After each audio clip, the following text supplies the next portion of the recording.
A 12-year-old boy chased Tom Hanks's car through the streets of Manhattan for 20 blocks in traffic.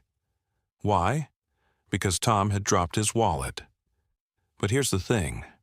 When Tom opened that wallet, something was inside that he had never put there. Something that would lead him to a dying woman, and a secret that changed everything. But I'm getting ahead of myself. Let me start from the beginning. If you love discovering the untold stories behind Hollywood's greatest legends, hit subscribe and turn on notifications. Trust me, you don't want to miss what happens next. April 3rd, 2011, New York City, 4:15 p.m. It was one of those perfect spring days in Manhattan. The kind where the sun is warm, but the breeze is cool. The kind where everyone seems to be in a good mood. Tom Hanks had just finished 3 hours of back-to-back meetings.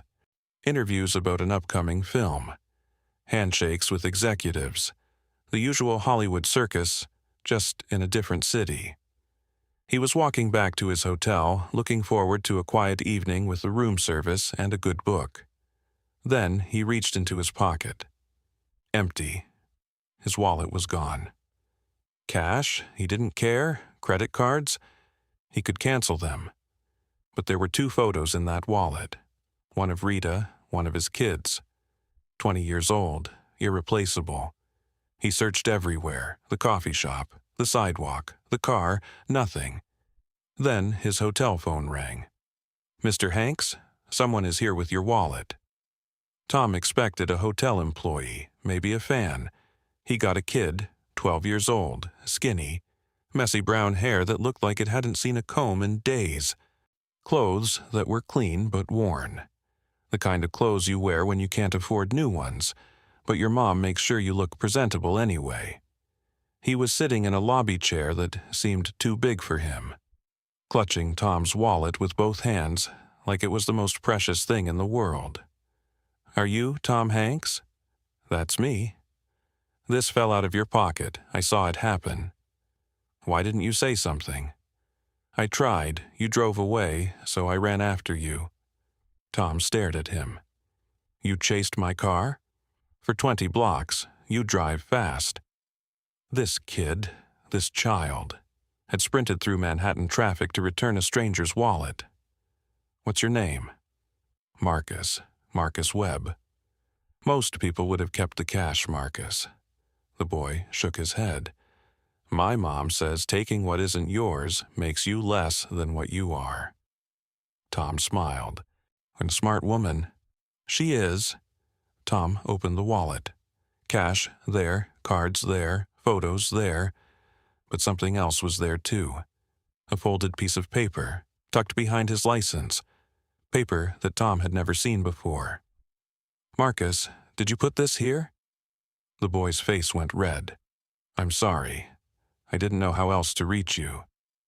Tom unfolded the paper. It was a letter, written in a child's careful handwriting, and what it said made Tom's blood run cold. "Dear Mr. Hanks, my name is Marcus Webb. I'm 12. I know you're busy and famous, but I need help. Not for me, for my mom. She works 2 jobs, sometimes 3. She's the best mom in the world, but she's sick. The doctors say she needs surgery. We don't have insurance. It costs $80,000. I tried everything. I collected cans, mowed lawns, sold my Xbox. I made $47. I know this is crazy, but I saw you at the coffee shop and maybe it was a sign. Maybe God wanted me to find your wallet. I'm not asking for myself. I just don't want my mom to die. She's all I have. Thank you for reading this. Marcus Webb." Tom read it twice. Then he looked at this boy. This kid who had chased a car through traffic, who had returned hundreds of dollars without taking a penny, who had bet everything on a stranger's kindness. He thought about all the letters he received, thousands of them every year, most of them asking for autographs, photos, money. He had a team that handled them. He rarely read them himself anymore. But this letter was different.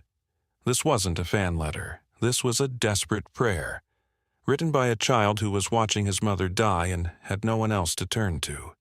Most people would have said, "I'm sorry," and moved on. Most people would have written a check for $100 and felt good about themselves. Tom Hanks is not most people. "Marcus, where's your mom right now?" "Working. She's always working." "Take me to her." They took a cab to a dry cleaner on 48th Street, a small shop squeezed between a bodega and a nail salon. The sign outside said, "Park Avenue Cleaners," even though it was nowhere near Park Avenue. The ride was quiet. Marcus stared out the window, nervous. He hadn't thought this far ahead. He had imagined finding the wallet, returning it, giving Tom the letter. But he hadn't imagined Tom actually saying yes, actually wanting to meet his mom. What would she say? She hated charity. She hated pity. She had raised Marcus to stand on his own 2 feet, to never ask for handouts, and to work for everything he got. And now her son was bringing a movie star to her job to ask for help. But here's where things got complicated. A woman stood behind the counter. Brown hair pulled back in a tired ponytail. Eyes that had once been bright but were now dimmed by exhaustion and illness. And a grayish tint to her skin that Tom recognized immediately. That was the color of someone dying. "Marcus, what are you—" She stopped when she saw Tom. "Oh my God. Mom, I know who it is." Her hand flew to her hair. "Mr. Hanks, whatever my son did, I apologize. He returned my wallet, and he gave me this." Tom held up the letter. Sarah's face went white. "Marcus, what did you do?" "I had to try, Mom. You won't let anyone help." But here's what Marcus didn't know. His mother's condition was worse than he thought. Much worse. "Mrs. Webb, what kind of surgery do you need?"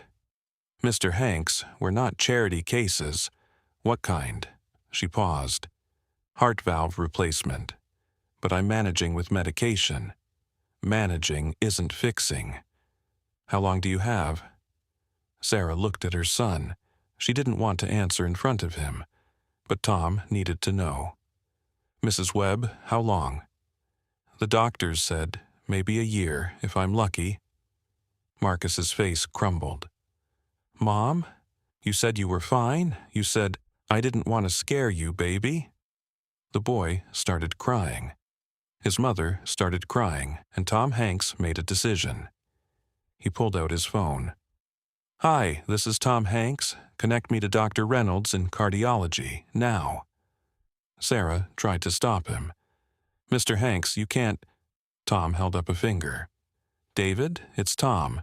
I need you to clear your schedule. I have a woman who needs emergency valve surgery. Her name is Sarah Webb. I want her in this week. Put it on my account, whatever it costs. Yes, thank you."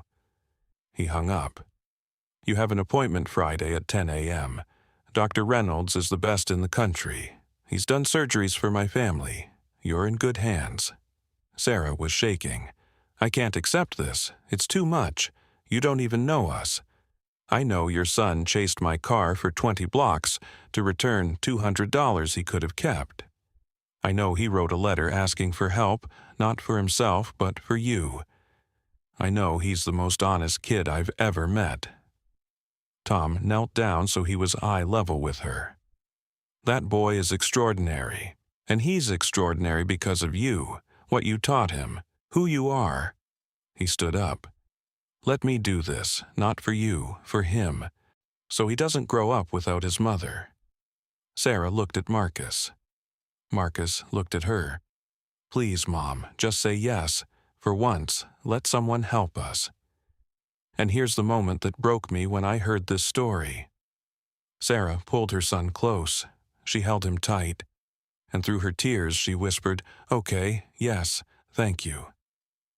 3 weeks later, Sarah was on an operating table. Tom had arranged everything: the best hospital, the best surgeon, a private room. He had even arranged for Marcus to stay in a hotel nearby so he wouldn't have to wait alone. The surgery took 6 hours. 6 hours of Marcus pacing in the waiting room. 6 hours of staring at the clock, counting the seconds, praying to every god he could think of. There were complications. Something about scar tissue, something about blood pressure. At one point, Dr. Reynolds came out with a look on his face that made Marcus's heart stop. We're doing everything we can. That's what doctors say when they don't know if someone will survive. Marcus called the number Tom had given him. It was 2 a.m. Tom answered on the second ring. "Marcus, what's wrong?" "They're not sure she's going to make it. Mr. Hanks, I'm scared. I'm really scared." Tom was silent for a moment. Then he said, "I'm on my way." 2 hours later, Tom Hanks walked into that waiting room. He sat next to Marcus. He didn't say anything. He didn't need to. He just sat there, present, human, waiting alongside a terrified child in the middle of the night. At 6:47 a.m., Dr. Reynolds came out. This time, he was smiling. "She made it. The surgery was successful. She's going to be okay." Marcus collapsed into Tom's arms and cried. Cried like he hadn't cried since his father left. Cried like he hadn't cried since the night he wrote that letter. All the fear and hope and desperation pouring out of him at once. And Tom just held him. A stranger's child. A boy he had met 3 weeks ago because of a lost wallet. He held him and let him cry. Because that's what you do. Sarah made a full recovery. Because a 12-year-old boy chased a car through Manhattan. Because he refused to take what wasn't his. Because he wrote a letter on a piece of paper and put it in a stranger's wallet. But here's what happened next. Tom didn't just pay for the surgery. He paid off all their medical debt. He set up a trust fund for Marcus's education. He made sure this family would never struggle again. And he asked for one thing in return. Don't tell anyone, not the press, not your friends. This stays between us. Sarah kept that promise for over a decade. So how do I know this story? Because Marcus Webb is 24 years old now. He graduated from NYU last year. He works at a nonprofit helping families who can't afford medical care. And last month he decided it was time to tell the world what Tom Hanks did for his family. Not for fame, not for attention. Because he wants people to know that kindness like this exists, that there are still good people in the world, that one small act of honesty, returning a wallet, can set off a chain reaction that saves a life. Marcus still has that letter, the one he put in Tom's wallet. It's framed on his wall. Next to it is a photo Tom sent him after the surgery. Tom holding up an empty wallet with a note. "Thanks for returning this. And thanks for what you put inside. Tom." Every year on April 3rd, Marcus sends Tom a message. "Still grateful, always." And every year Tom writes back, "Still inspired, always." You know what's funny? Tom Hanks has made movies that have grossed billions of dollars. He's won Academy Awards. He's been called one of the greatest actors of his generation. But if you asked him what he's most proud of, he wouldn't talk about the Oscars. He wouldn't talk about Forrest Gump or Saving Private Ryan. He would probably tell you about a kid who chased his car through Manhattan. A kid who refused to take what wasn't his. A kid who taught him that honesty still exists, that good people still exist, that a single act of kindness can save a life. Some people say you can't judge character by one action, but sometimes one action tells you everything. A boy chased a car through Manhattan to return a wallet.